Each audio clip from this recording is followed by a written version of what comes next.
Good evening and welcome to the UFO Man News Channel. This is Thomas Fessler reporting. In tonight's story, we have a UFO disclosure compilation courtesy of UFO Man himself. Let's take a look. With more former Deputy Assistant Secretary of Defense for Intelligence, Christopher Mellon. Christopher, do you believe the UFOs exist? We know that UFOs exist. This is not no longer an issue. The Navy itself has publicly acknowledged the fact that they exist. And Navy pilots, active duty pilots, have gone on the record in the New York Times acknowledging the fact that they exist. So the issue now is, why are they here? Where are they coming from?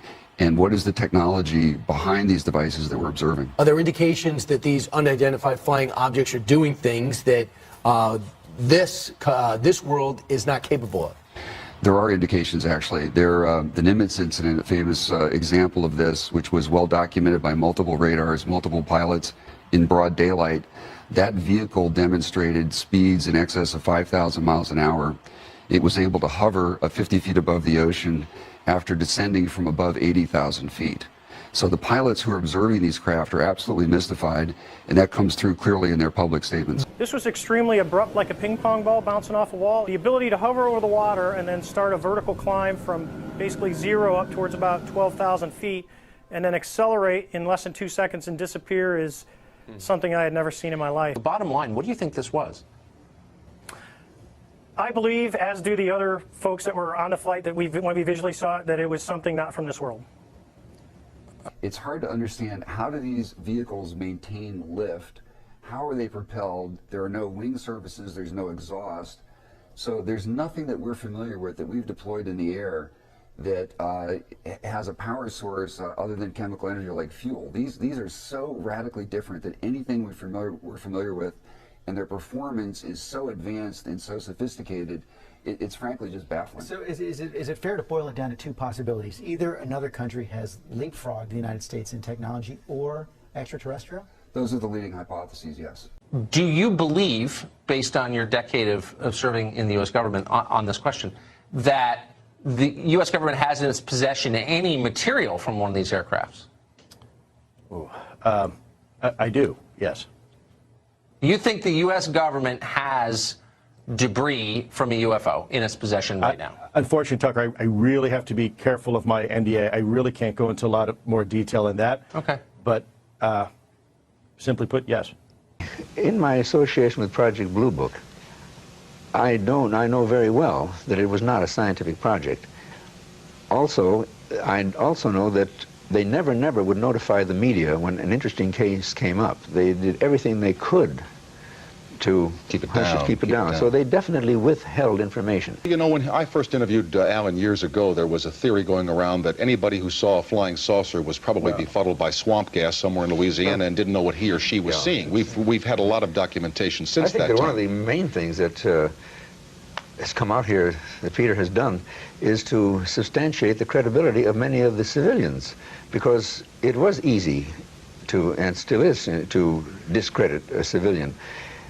Much more difficult to discredit a military man. In Blue Book, for instance, we would get reports from military pilots, and that was particularly embarrassing to the Air Force, because after they had trained those men, and they couldn't very well, they could say that a civilian pilot might have been untrustworthy, but they could hardly say that to their own military pilots, and we got case after case after case from military pilots which never hit the press. There are three things about this whole thing, Tom, that no one can deny. They're incontrovertible points. Even the grossest skeptic can't deny them. The first of all is that the UFO reports not only exist but persist. See, when I started with the Air Force, I thought that this was a fad. In a few years would just disappear. Be all over, okay. And it's global. We have reports now from 140 countries. I mean, practically as many countries as there are in the United Nations. And the most important of the three things is that many, unfortunately not all, but many of the reports come from highly, highly credible, technically trained people, you see. The phenomenon has not changed a great deal. It has not changed materially since 1947.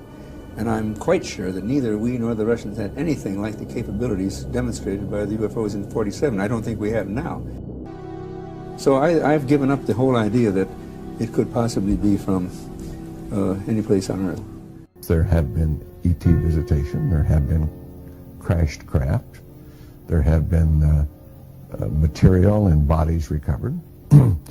And there is some group of people somewhere that may or may not be associated with government at this point, but certainly were at one time, that have this knowledge and have been attempting to conceal this knowledge or not permit it to be widely disseminated. Well, these objects kept coming over at flying the same kind of formation that we fly in our fighters. Where were you flying? We were flying in Germany, and we were flying F-86s. And they would come over and do the same maneuvers that we make, except every once in a while one of them would go zip. And you just can't do that in a fighter, a conventional fighter. Well, yeah, they weren't just random. They were flying fighter formations, very definitely under positive control. They're just typical saucer shape, double lenticular shape, metallic looking. I think they were definitely piloted vehicles. Each one with a pilot in it, and very definitely in communication with one another, because they would have flights of more than 4. They'd have flights of maybe 12 or 16, and when they make a turn, they'd cross the flights in under, and they had to be in communication. But this time I was involved in the research and development and doing very classified programs myself, at the test center. So I knew that we didn't have any vehicles of that kind, and I was 99 9/10% sure that the Russians didn't have any of that type either. So there certainly was, at that point in time, there was no doubt in my mind that this vehicle was made at some other place than here on Earth. In my opinion, I think they were worried that it would panic the public if they knew that someone had vehicles that had this kind of performance way back right after World War II period of time. So they started telling lies about it. And then I think they had to cover another lie, tell another lie to cover their first lie, and now they don't know how to get out of it. Now it's going to be so embarrassing to admit that all these administrations have told a lot of untruths that it's going to be embarrassing to get out of it. Since my name has become connected with UFO matters in quite a big way in this country, and in 1 or 2 other countries too, I have frequently been asked why a person of my background, a former chief of the defense staff, a former chairman of the NATO military committee, why I think there is a cover-up, or what the reasons may be for governments wishing to cover up the facts about UFOs.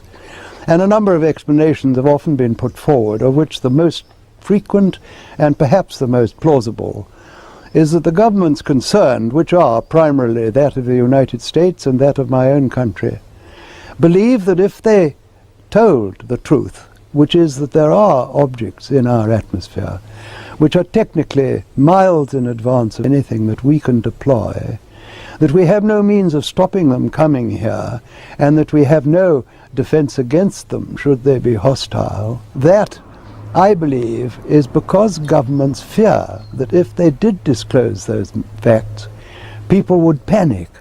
People would rush about, jam the switchboard like they did on that famous day in New York when there was a spoof, Martians have landed. People will go mad and they'll jump up and down. I don't believe that at all. I've said so in print. I've said it in the foreword I wrote to one of Timothy Good's books. I do not believe that people today in the 21st century are going to panic at that sort of information. After all, they have put up with the introduction of nuclear weapons, the destruction of 2 Japanese cities 50 years ago. They put up, not put up with, it's the wrong word, they take as a matter of course that we can land vehicles on Mars. They land to the precise instant forecast years before, vehicles on distant planets. Why should they panic? We are being visited and have been visited for many years by people from outer space, from other civilizations, that it behoves us, in case some of these people in the future or now should turn hostile, to find out who they are, where they come from, and what they want. This should be the subject of rigorous scientific investigation and not the subject of rubbishing by tabloid newspapers. There is abundant evidence that we are being contacted, that civilizations have been visiting us for a very long time, that their appearance is bizarre from any kind of traditional materialistic Western point of view. The case of contact, of course, the evidence is overwhelming. There's something happening. Tens of thousands of UFO photographs, very well-grounded researchers researching the abduction phenomenon. And we realize that something is happening, something is unfolding. We can't deny that. Thanks so much, Professor, for coming on. So with this announcement by the United States Navy, what has changed? What is different now that they've said this? We are now witnessing a tipping point. You see, the burden of proof used to be on the believers to prove that UFOs are real. Now the burden of proof has shifted to the government and the military to prove that they're not real. But the evidence is overwhelming.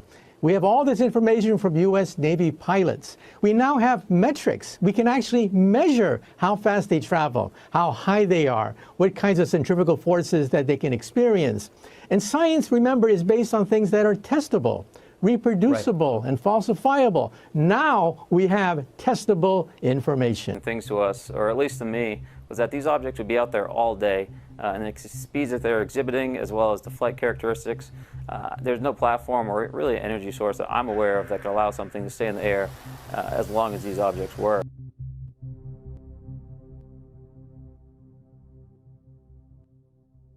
Maybe these objects are Russian or Chinese, but your piece points out Russia and China have literally lost aircraft chasing these things. So they're not Russian or Chinese. So we have a declassified British government document, which is a research document into UFOs, that points out a couple of times, actually, that about 4 Soviet pilots, perhaps Russian pilots since, were lost trying to engage these aircraft.